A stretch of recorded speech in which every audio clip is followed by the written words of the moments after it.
Hello and welcome to the delicious recipe. It is January. I believe we're on the 18th of 2023. And as always, I want to thank 19. my 19th, 18th, whatever. I want to thank Hey You, Kitty Pot, and Blaze there for helping with the production of the show. As always, if you're listening along, we are on just the one YouTube channel right now, UFO Paranormal Radio, UFO Paranormal Radio. That one is done twice. And we're on all the rest of the ones there too: Spreaker, SoundCloud, iHeart, and plus also we're on the TV show, our TV channel Roku that just got set up there through United Public Radio. And this is the delicious recipe where we throw everything in the pot and we see how it tastes at the end. And I want to welcome a new show that's to the channel, which is the thing at the front of, or the thing at the foot of the bed. And it's my other half, Laura Lee, is part of that. And Dave Hanzel, I want to welcome you both to the show. Thank you, Dale. Thank you. Okay, and so how do we kick this off? I was thinking about this there earlier. This is a new show that you guys have there, and I think the title sort of gives it away there. Oh yeah, I forgot to mention this show is called Monster Cookie. I can't say Cookie Monster because that's trademarked, so it's Monster Cookie. So anyways, oh yeah, who we got here? William Garrison. Hey, there you are. Hey, there, Janie. buddy. And Janie there you go. Welcome for tuning in and checking us out.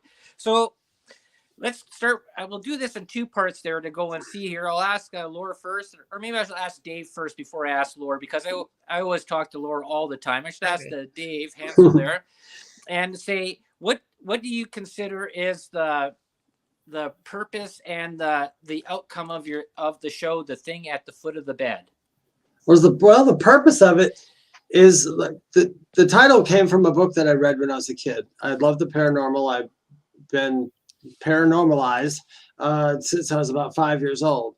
So in the show, I hope to just bring all kinds of the unseen world into the light so people can focus on it, make their own decisions, do their things, and just have a good time.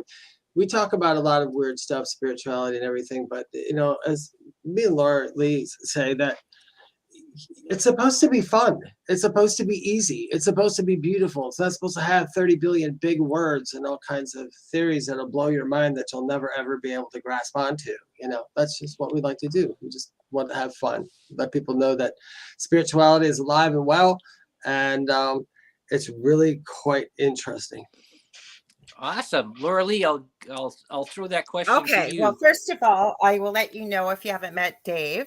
Dave, I've known for quite a few years, and he is a very gifted medium who's had a near-death experience. I've studied near-death experiences for 40 years plus, professionally as well as personally, and I believe I've had one as a toddler.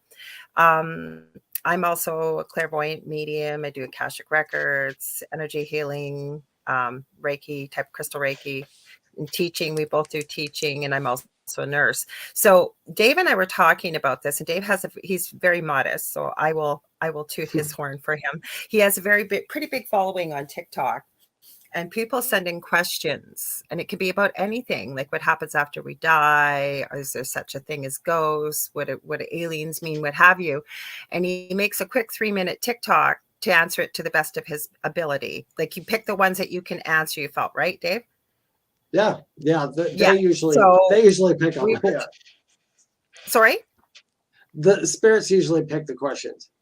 Yes. So we were talking, and I had him on a couple of my shows, and he joined me for Halloween. I was so grateful. My guest had ended up canceling, and I wanted Dave to come on for Halloween anyway, so it all worked out. And I got a lot of positive feedback from the audience and a lot of participation. So we started talking, and we said, wouldn't it be great if we could do a show together? Because Dave also has a podcast called Mystic Stew. He does it on Anchor. It's a little shorter, smaller podcast. And I have the Angel Rock, which I do in this network on Monday nights. And we said, hey, what if we did a show where we just started talking about these things, sharing from our own experiences, the paranormal, being mediums as well as intuitives, and go from there and have a discussion, answer the questions that people have always wanted to ask, and answer it to the best of our abilities. We don't consider ourselves experts, right, Dave? But we're going from our own experiences. Yeah, the only thing we're expert is being ourselves. So You can, if anybody that's watching along, you can almost see that there's some sort of paranormal activity going on behind Laura Lee because her light keeps on going in and out there, darker and brighter. I sort of thought that was sort of I funny. know it was doing that earlier. I have no idea why. There's nothing I could do about it. I've been playing with my light. Maybe it's spirit playing with my computer. I don't know. Maybe it's something ghosty. Who knows? But whatever. You just get to Well, see me. you know that you know what they say. Well, religion says it's different, but religion says whenever two gather in His name. Well, that's kind of like with spirit. Whenever two people who have a spiritual connection gather together or talk about this, they tend to show up. But we So should point out maybe very quickly, it's not, our show is not based on religion. no, not at all. There's a difference Right. between spirituality and religion. I know you know Oh. that, Del, but for the listeners. Oh yeah, that's the big thing there. Yeah, you know this. I'm a huge component of being spiritual, even though I've been baptized in many religions and stuff like that. And I think religion's great for the people that need it. I think it's the same thing as people that need AA and DA, and I think that need little cliques and groups and stuff like that to go in and share. That's great, and that's just like all these shows there. Excuse me. Excuse me. Oh, see, look at something made me cough on that one there. It's just something that people need some sort of a gathering to go and share thoughts and stuff like that. That's out of the, I guess you'd say, the academic means or the way that society has sort of bred us up to sort of be in a sort of way. But I want to get to this really interesting question. I just thought about this one there. Dave, what is at the foot of your bed today in reality? If you went home, if you went to the foot of your bed, what is down there? Spiritually wise or literally? Literally, metaphorically, what is at the foot of your bed? Literally, there is a plant at the foot of my bed. And there's a reason I put plants at the foot of my bed. It's because I like to have, it's almost like having life watch over me while I sleep.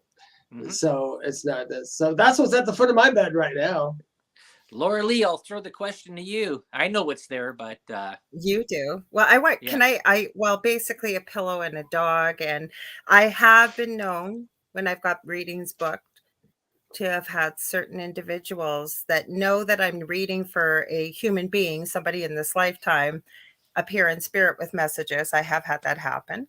Not right now, but can I answer this question here? It's from William Garrison. He says, the only reason you think it's weird, all the lies we've been trained to believe. No, we don't think it's weird. I wanted to clarify that, but a lot of people do. A lot of people don't necessarily believe in these topics or know a lot about it, or they're getting it maybe from a TV show or whatever. Like I said, Dave and I make it very clear that we're not experts, but we've had weird, unusual, strange, unexplained things. Like, for example, when I was 8 years old, from the time the snow melted till the time that it fell, I woke up every morning at 3 o'clock, completely blue, unable to breathe.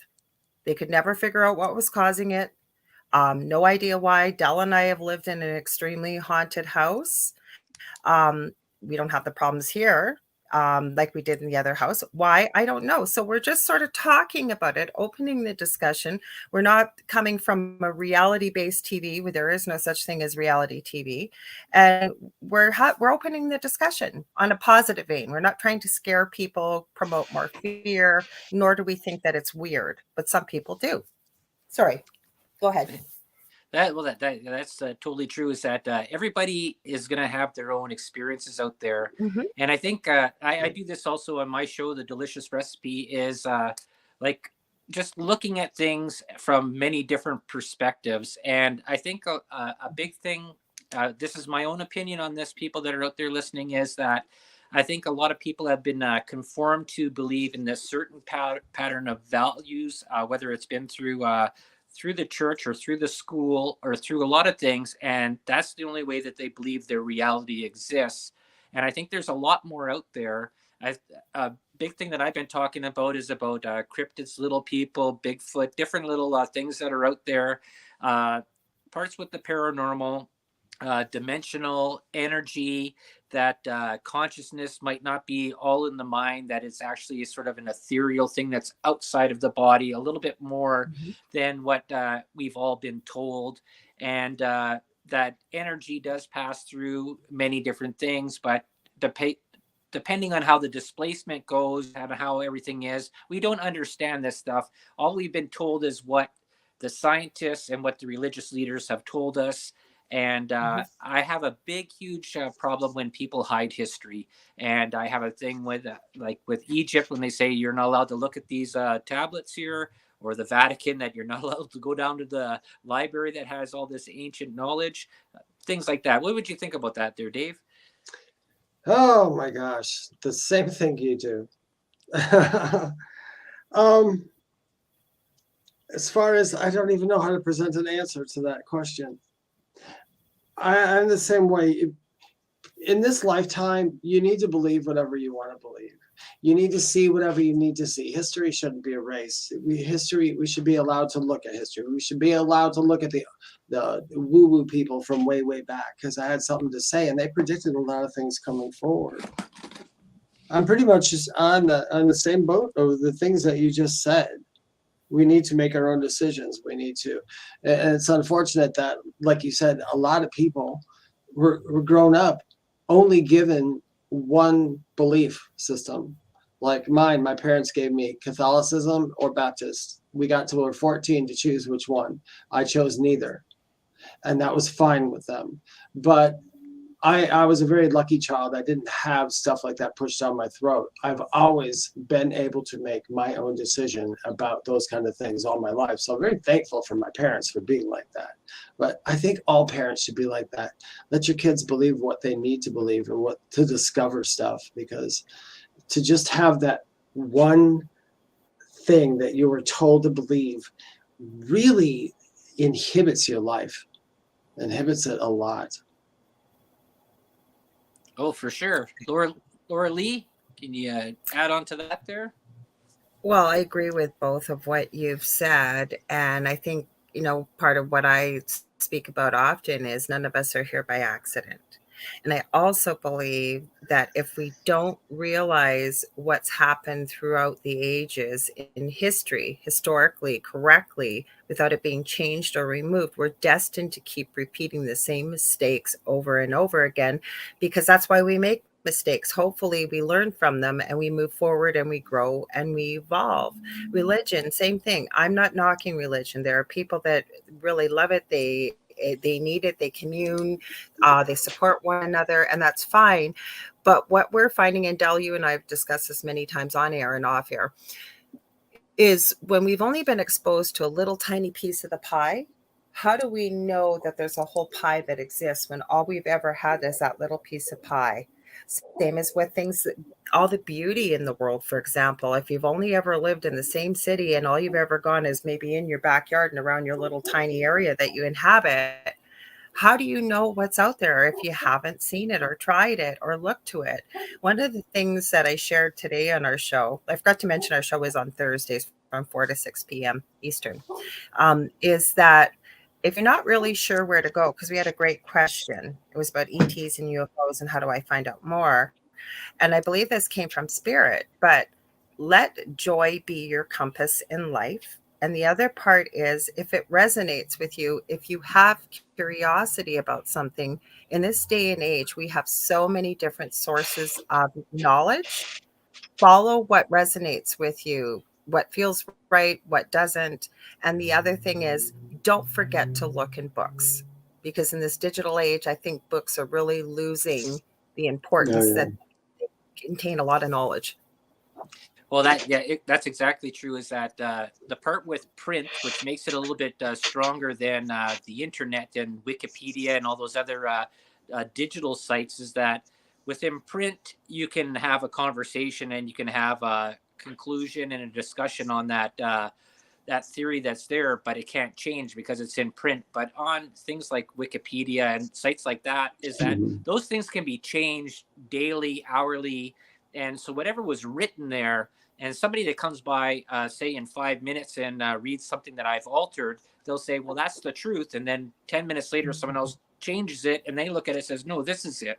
That's why I think a lot of part with this, with history, and I've been into this, Lord knows about this, about for a long, long time, and about trying to find out what the true history is.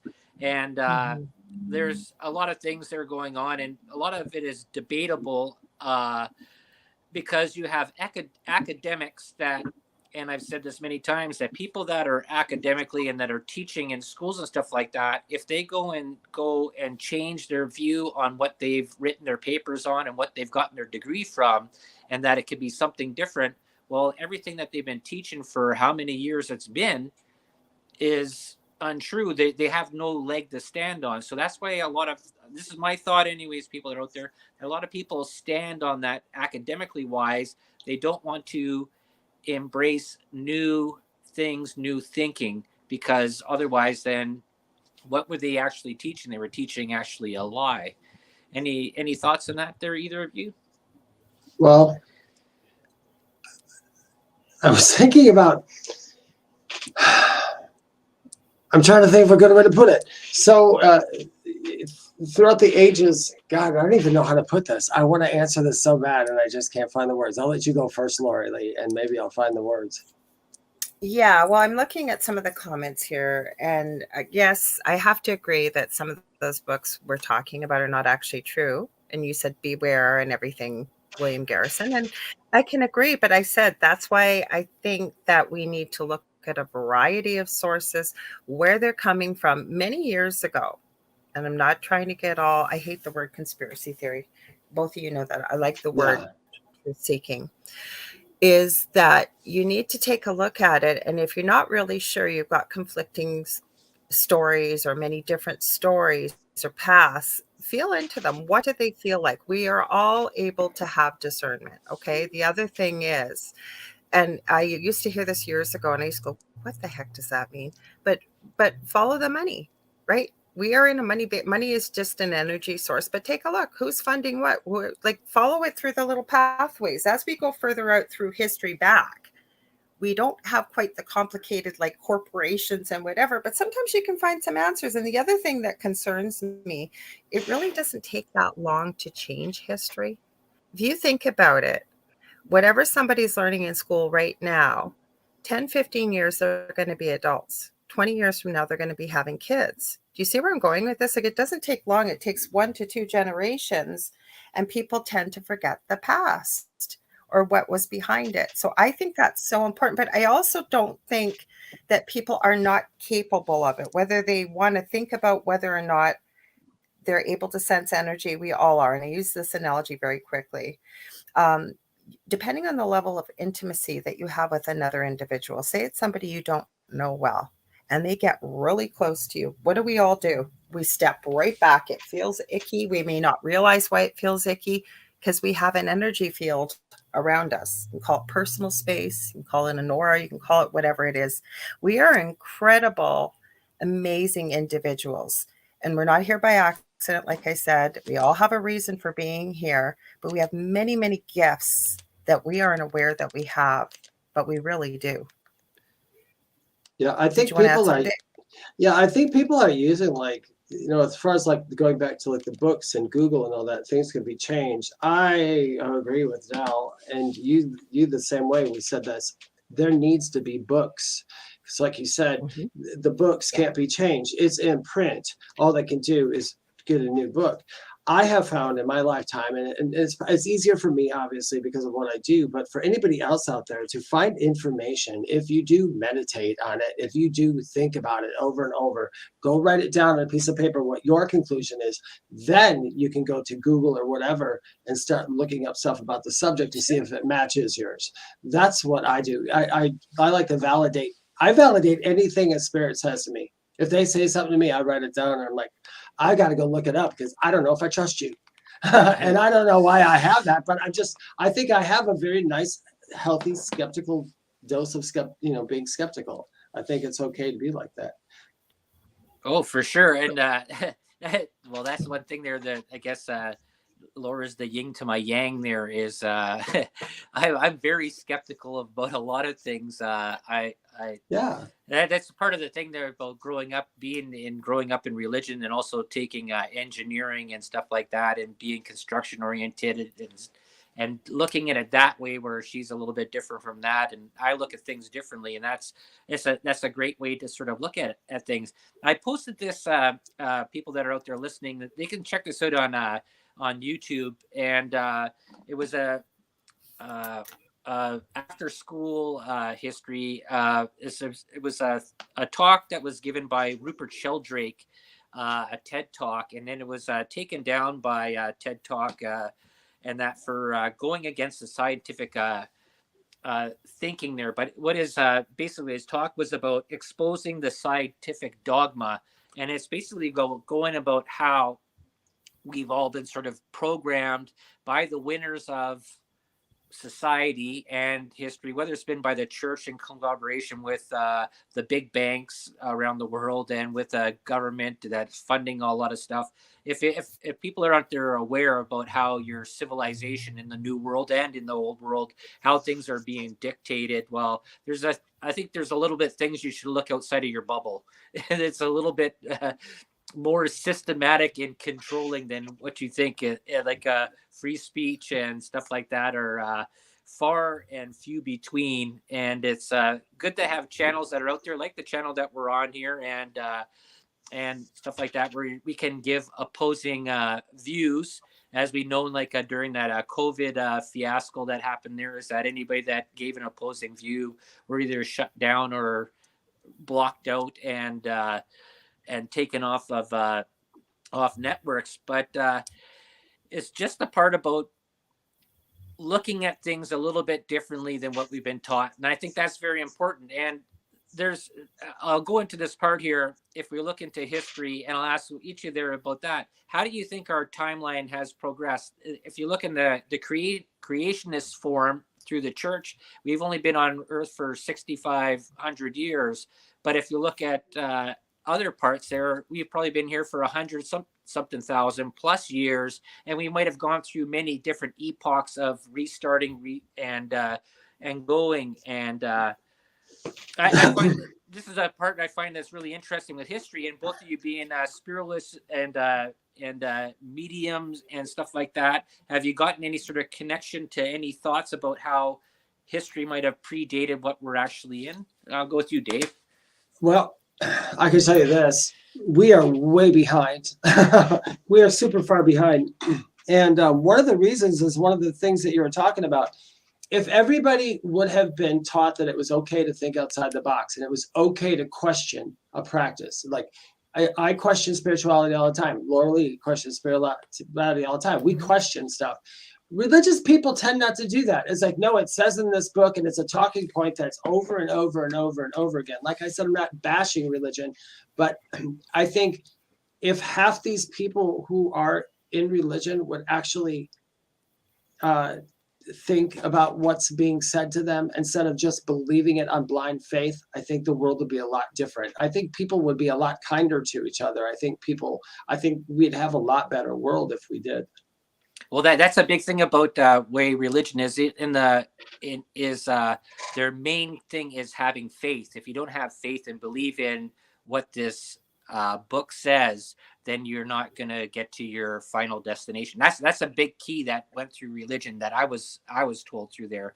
You have to believe, and no matter how it is. And I think faith it's almost like I want to say it's a not a trigger word, but it's sort of like a hook. If you don't have, it almost reminds me of cultish sort of belief in like Scientology and stuff like that. If you're not believing what this is, you're not going to get to the next step. And I think there's a little bit of faith that religion uses in that. I might not be saying that totally right, but I don't know. But I think you said it wonderful. You said it wonderfully. Yeah. Laura, Do you want me to answer now or not? Sure. Yeah. Well, first of all, what I want to do is, yeah. Oh, go ahead. Go ahead. Sorry. No. Yeah, go ahead. Okay, I was just going to give a huge shout out to Jane. Janie Walker, because she just wrote some beautiful comments here about how Dave and I work together and our show. So thank you. Actually, that's the name of my group, Paranormal University. But she said that's how she describes our show, Dave, almost like a paranormal university. Topics are not limited. The show moves quickly. It's a great concept. So thank you, Jane, for that. Some of that was making some notes. So yeah, I agree about history. Okay, like I think we can learn from history. But the thing is, right, what happens, and we're not bashing religion here. I know we've made it clear, but I think we can state it again, because when I first met you years ago, we started going out. You had actually said to me you thought I hated the Bible. And because I kept saying, no, I don't hate the Bible. I think it's an amazing book. It's got a lot of positive collective energy around the world about how people view it, say versus Ouija boards. Okay. It's a lot of negative connotation when it's really just a tool. But what I kept saying with the Bible was that it's written by man. Okay. They're still finding versions of it. And what I think what happens here with religion is, and I was raised Roman Catholic, I was forced to go to church, I was forced to go to Catholic school and what have you. And my analogy is, and I'm not expecting anybody else to follow this is what works for me, is if God is everywhere, because for myself, my higher power is God. God is everywhere. I don't need to go to a special building to speak to him. And especially if he's my father, I've never had to go to a special building to speak to my father. Now, the other thing that I think that it teaches us, and even society and formal education is, and Del, you've mentioned this many times on the show, we've talked about it, and we both agree on and off air, as small children, I mean, we have the toddler to preschooler age that asks why 100 times. They get to school, right? And they start to ask why, but you're told why in school, right? There's very few educations, maybe private education or homeschooling, where children are still encouraged to ask why. You see what I'm meaning? And there's so many expectations for society, especially in the developed world. This is what you do, right? And then by the time you grow up and you start a job and everything, you stop asking why anymore. You just sort of, this is what's expected. This is the societal norms. And then when it comes to history, right? Well, this is what we learned in school. And I think it was you, William, that mentioned in the comments that you discovered once you realize, for whatever reason, some people have that awakening, if you will, to holy cow, everything I thought was the truth is no longer the truth. Now, one other thing I want to add very quickly was, Del, you had said we're the yin and the yang, that you were very skeptical, whereas I'm the other way. I'm not gullible. What my words I always say are, just because I haven't experienced it doesn't mean it didn't happen. And I truly, truly believe that the truth will always reveal itself. It will always come to the surface. Now, I could be wrong with that, but that's how I feel about this. Awesome. That was good. You used my little analogy there of the I know. thing. Well, I live with you. We've talked about how many, but it's true. It really is true. I think it's true. We stop asking why. Yeah, you just missed the ending there. That the Pink Floyd song, "Another Brick in the Wall." That everybody's in there following along the line. The sheeple that follow into the factory. And that's. I should have just stopped and said, Del. Yes, but looking at also at things that both of you equally have sort of looked at there is that good comment. How do you think that our timeline is different than what it is there? Do you think that we've gone through many? I'll ask you this first, Dave. Many restarts and starts, and that because I look at this part when you're looking at ancient buildings like pyramids in Japan, China, South America, pre-flood, and Egypt and stuff like that, where they all had similar buildings around there, built similarly, located and astrically aligned to stars up there, but built with technology or built with something that we cannot produce today. And this whole thought that we've had through school is that it was caveman that learned, and we got all the way up to the cell phone and airplane as of now, but we still can't go and produce things that was done back then. And they said, well, there's only a few people that survived. But even if you wiped out the earth there today and 10,000 people remained, they'd still remember a cell phone, and they still have sort of things that were around. They'd know how things were built, so that information wouldn't be lost. But for some reason, we've sort of lost all this information. I know that was a lot there to go into, Dave, there, but I'll let you give her a shot. That's okay. I kind of know what you mean. Yeah. Has the world started and restarted yet? So when I think about that question, I think about, okay, there's prehistoric times and all those animals died. Then a new set came in and now they died. And then man and woman were created, and then more animals, which makes no sense. And then religion and all that stuff. I believe there is way more to our timeline that has not been out there. We were here long before cavemen. We were here long before all that. I think this place is a lot older than, and I love science. Nothing against science. I really dig science, but I still think they're missing something. This place is not old as it was, and I am not a believer in the Big Bang theory as it's taught. I have a Okay. total different belief. Or Adam and Eve. Or Adam and Eve. No, I mean, yeah, all these cycles. To answer the question, if you're talking about are we going through all these cycles? Yes, and we're actually repeating stuff now that was done way well before Jesus and pyramids and all that other stuff. Some of that stuff is here now. It's repeating itself. So that's a good eye on your part. History does repeat itself. We are repeating parts of history right now, although now they're like taking all of history and bringing it forward and saying, let's just clean all this crap up. Let's just clean it up. And that's what they did. They threw the mess on the floor, and now they're saying clean it up. Well, I'll even go in a little bit more there, Laura Lee, is that we've talked about this. They're even trying to replace history as is right now, because we've talked about this many times before with changing books and changing TV shows and bringing in a new I'll put narrative. it the thing there, a new different story into the story with the way that this social engineering of gender and sexuality, and that changing Batman into something different than what the original story was, renaming things. I'm not going to go in a balk on the LGBTQ and the social wokeism people or anything like that, but you're seeing things like that change, and you're seeing how just in the part of tearing down statues over the past years, like trying to eliminate parts of history. The Georgia Guidestones, somebody came by and blew them up, and then a day later they cleared out the Georgia Guidestones. Yeah. That's like, there's no point in doing that. That's something that was there. It's a historical fact. Whether you agree with it or not is that's a totally different issue.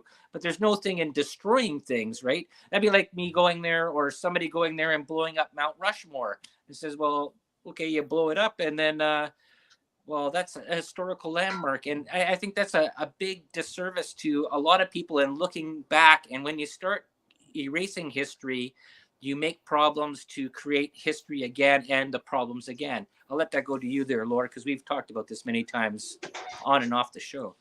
Okay, so what my problem is taking things that are classics and just repeating it over and over again, but changing it to a different narrative. Now, you watch a lot of stuff, and one of the things that somebody had said, I won't say his name because that's a hot button topic, but my point is, I think he had something valid here. That what I'm seeing, and I could be wrong, I don't watch a ton of TV, but a lot of classics that were changing it to a female role. I don't have a problem with that. I'm a female, but you know what? Create a new character. Can even stay within the same series line, for example. But trying to make it look, and I'm seeing this, is that they make men look very weak, and the woman has to walk in and kick butt and what have you, right? And to me, that sets up a false narrative for younger children seeing that, because like it or not, and I believe in equal rights, I believe in many of these things in equality, but women have special things and men have special things. Okay, we need to recognize that. Otherwise, there would be no differentiation between men and women as far as I'm concerned. But the point is I think it sets up a narrative that creates disillusion, if you will. Okay. And I think what my problem is that, again, creating a new, I'm trying to say this politically correct without offending too many people. The other thing I'm finding too is that we're moving forward in a place where, even 20 years ago, I'm offended or this triggers me was not a saying. You know what I'm saying? Like, if you were bullied, you were genuinely bullied. Now, I'm not devaluating somebody's experience. What I'm saying is, yes, feelings matter. Absolutely. But just because Joe Blow posted something, and so somebody feels it's offended, then you know what I mean? Like everybody thinks they got to jump into it, and it's just really getting so blown out of proportion and getting away from the things I think that really matter. Where I was going with the point about this gentleman that said what he did. If we had a large group of people, men and women, and we had a plane crash, God forbid, everybody survived, but we ended up on a desert island, away from society and away from everything. I think he was right about this. I think we, after a period of time, not everybody, there's always exceptions, we would see men gravitating towards more traditional roles and women you know what I mean, gravitating towards more traditional female roles. And again, I think we're very ruled by media and what have you. And again, are we repeating the same mistakes over and over again? I guess it's what you look at and whether or not you believe. Like I'm starting to see some evidence now that, are we like the fifth or sixth ideation of humanity that we get to a certain point? I think you and I talked about this as well, Dave, off air one time. Are we? But we keep repeating the same mistakes, and then it's like we got to go back. It's almost like the Wheel of Time, that series you like. It's like okay, we got so far, and we created our own destruction, if you will. And then we got to start all over again. I don't know. I could be wrong, but I see that myself, and I see that myself with people right now are just repeating stuff and teaching the same lessons again. And we are stopping. It's like, no, we stop. No, you're not. You're supposed to change. You're supposed to progress. You're supposed to do this. Well, I guess that's the part about it comes into this question of progression is that individual progression is one thing, but when you're looking at the people in power, progression is a totally different aspect out of the way the rest of the populace is sort of looking at that.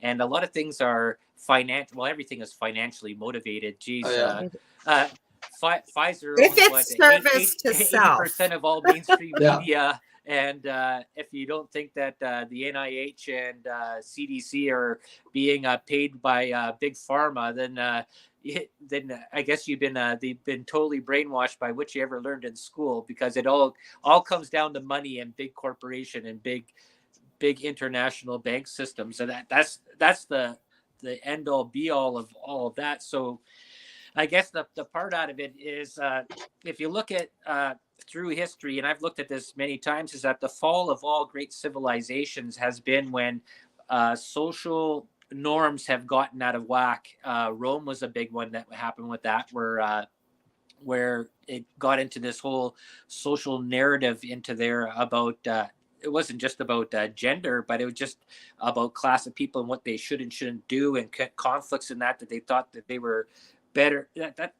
See, this gets into a really touchy subject, because that's the part that gets into a whole part about the conformity about religion is keeping a sort of a certain role. And like I said, there's a good thing to religion too, and there's a good thing to non-religion as well. But there's a part that when people stop thinking for themselves and they just are told everything, and then they start bucking against systems that they allowed to go into place in the first place, now you end up having problems. And that's what ends up happening. I see through a lot of places that fail, is that you wonder why that the Quakers and what are those people that live away from the rest of society, that they sort of live sort of content out there farming on their own place, off the whatever the Mennonites, the Quakers and stuff like that all through, and they sort of stay away from the technology. They have problems with breeding. They're not bringing in new blood. It's the same things with the royals. Yeah.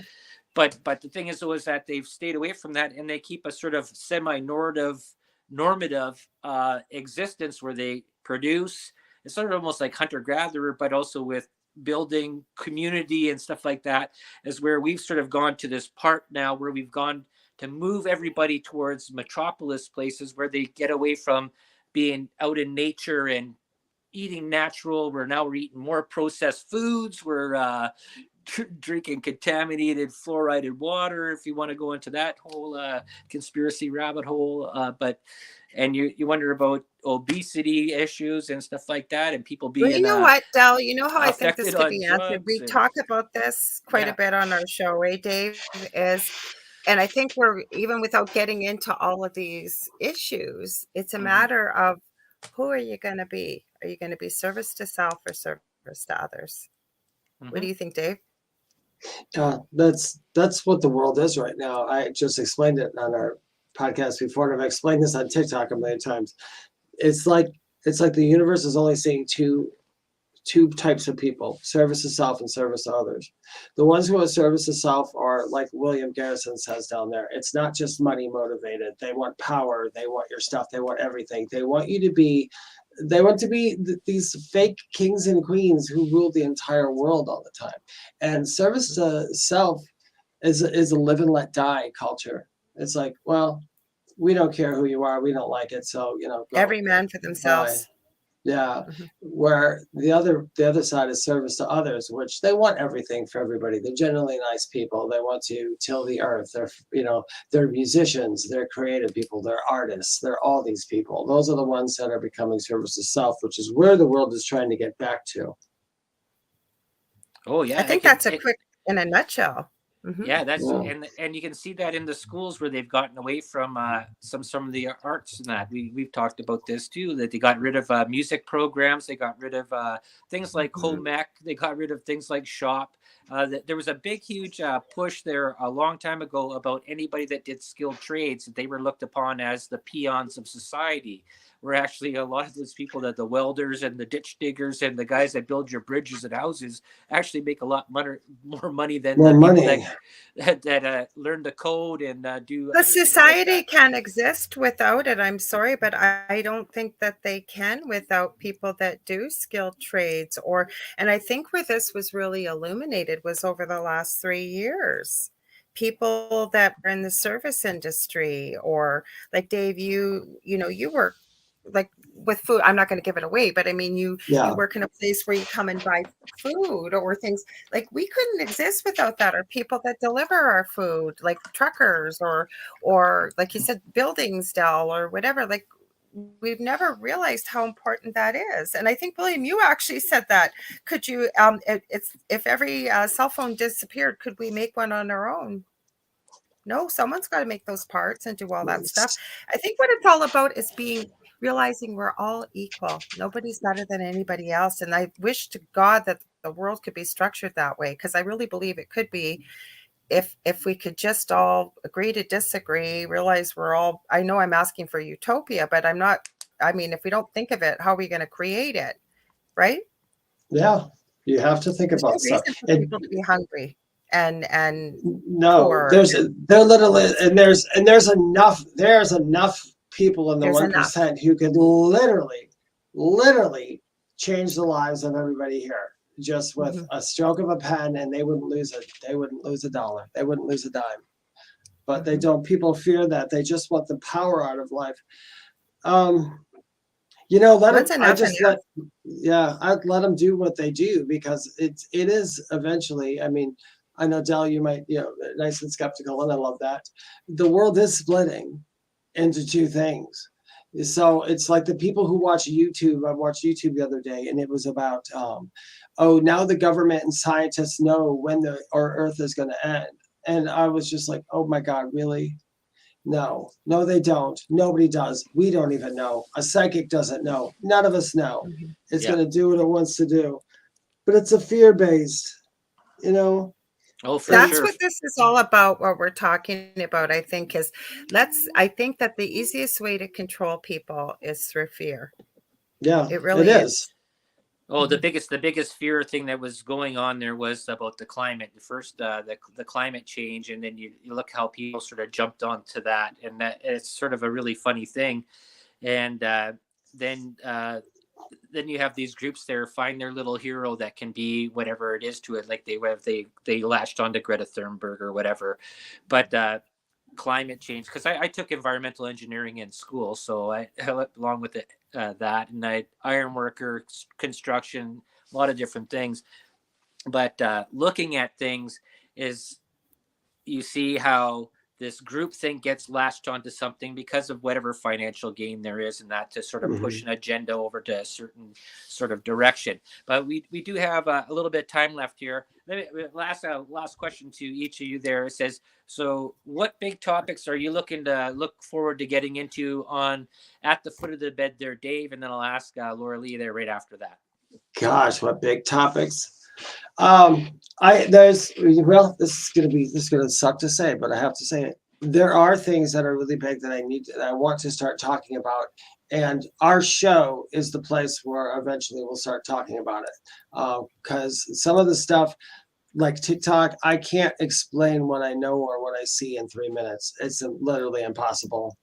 And so my biggest topic that since I had my coma and I came back here and all that, my biggest thing in the entire world is just to let people know, whatever you believe, just believe this one thing. There's no such thing as death. There's literally no such thing, Or hell. Somebody brought that up in the comments. There's no such. There's a story. I knew that when I was a child. That's why they took me out of the Baptist school, because I told them, I said, "There's not a hell." I complained to my mom. God's not going to strike you down and burn you. And no, do your thing. Have a good life. Learn about as much as you can, whether it's right or wrong. Open your mind and quit being such putzes. Wow. So no such thing as hell. See, then all you would have a lot of group of people would say, well, they would add people that were like the dictators and people of World War II that they're going after. Says, so he didn't go to hell? That person there that everybody was after that? We haven't got long enough on the show to explain about explain that, but no. I understand. There's a lot of different theories and beliefs on what things are, and to each their own on all of those. But Laura Lee, where do you see the forward motion David and there? I are usually on the same page. I don't know if we've got telepathy or what, but we've had some. I don't believe in coincidence. I don't think Dave does either. But we've had a lot of things where one's thinking something, the other one says it, or one does it. So I agree. The other thing is that there's a lot of good questions that people ask Dave on TikTok that we could do a whole show about. Even today, we had some great questions. People were asking more about UFOs, ET. I want to know more about it. How do I connect with it? Like, people have a lot of questions. What happens when I die? I've seen people ask me, what's black magic? How do you get rid of a curse? How do you get rid of all these things? Now, people may not like the answers that we give them, but I believe that knowledge is empowering. And we're not going to come from a fear-based perspective, but we're going to be truthful with you from what we believe we've received and what we've gotten from spirit. So it'll be guided by what people ask us and what people's comments are, as well as sometimes we run into things in our everyday life. I think that will come up and we'll talk about it. And if it feels like a good fit that week. What we found works best with the show already, though, is not to just pick one topic, because Dave and I go all around the world and back again, it seems, right, Dave? Yeah, all the time. But that's what keeps it in. I've had not scary, but paranormal stuff for the last 50 years, including a near death. So, I mean, we have lots to talk about, and Lori's been through all her stuff. So we are not gonna run out of stuff to talk about. And the fact that we can and me and Laura Lee can have a healthy debate if we don't agree on something, because we just don't care. We don't always agree on everything, but that's okay, because that's how life should be. I think that we hear each other, and if we don't agree, then that's okay. I want to hear what you have to say. You're open to hearing what I have to say. Maybe we have to agree to disagree and then leave it out there on the table. People follow what resonates, what doesn't, whatever. Exactly. Well, that's awesome there. That's the best way to be, is leave it open questions. And I do that all the time on my show there, is just question everything. I say this all the time there. And you know what? Be open to different opinions. And that's the best way you can be. And you know what? Maybe you learn something. And that's the best part, is you learn something different that you didn't even think about. And that's an interesting comment. We might have to cover that maybe in one of our shows. I'll read that for people that are just listening. So William asked or said, I don't know about that, and I have been dead, and reciprocated. I hate to say I don't think everyone has a soul. So that might be a discussion topic sometime to talk about. Like, these are the kind of topics, right, Dave, we're going to talk about. Yeah, he wouldn't like my answer, but yeah, I would love to talk about that topic. That's what I meant. We'll talk about it. Yeah. Whether you like it or you don't, you can Yeah. take it or you can add your 2 cents worth. We like to include people's comments. Exactly. Well, that's a great way to be there. So they want to say is that your show, it does air the same day as mine. It's earlier in the day. What time is it there, Laura Lee? It is from 3 to 5 p.m. Central, 4 to 6 p.m. Eastern. And yeah, I hope you'll join us. Right. And the show is called, Dave? The Thing at the Foot of the Bed. There you go. And this is the delicious recipe. I air at 8 Eastern Standard Time. Coming up next, if you're watching along there, we're newly on Roku, is Michelle DeRozier and Amelia Pisano. I believe it's, what's the name of their show there, Laura Lee? I keep on forgetting The this Outer right now. Realm. The Outer Realm. Yes, I wanted to Do you want to something let, can we let people know where to find us, Del? Oh, yeah, go ahead there. Yeah, got a minute. Go ahead, Dave. Before you know anything about me, you can follow me on TikTok, Instagram, Facebook. It's usually under Medium David Hanzel. Can't miss it. If you'd like to know more about me or schedule a reading, it's theywhispertome.com. If you write to me, it's david@theywhispertome.com. And you can find me Monday nights here on UPRN with the Angel Rock, 6 to 8 p.m. Eastern. You ever want to get a hold of me to book a reading? I do mentoring. I do Crystal Reiki, Akashic Records. You can find me on Facebook.com/the Angel Rock. We do not solicit readings from people. We had a real problem with that with our show today. We had to block a lot of people. So just so you know, if people say they're saying they're one of us, that's not us. We don't do that. Yeah. And you'll also be showing up this Friday there too, on the. Yeah, I'll be on Joe Montaldo's show, The Centralist. I believe it starts at 10 p.m. Eastern, right here on UPRN. Okay, thanks for having us, Sal. Yeah, no problem. Yeah, thanks, Sal. Yeah, it's great talking to you guys there. And yep, like I said, they're Michelle DeRozier and Amelia Pisano coming up next on Roku and all the other channels. Have a good one.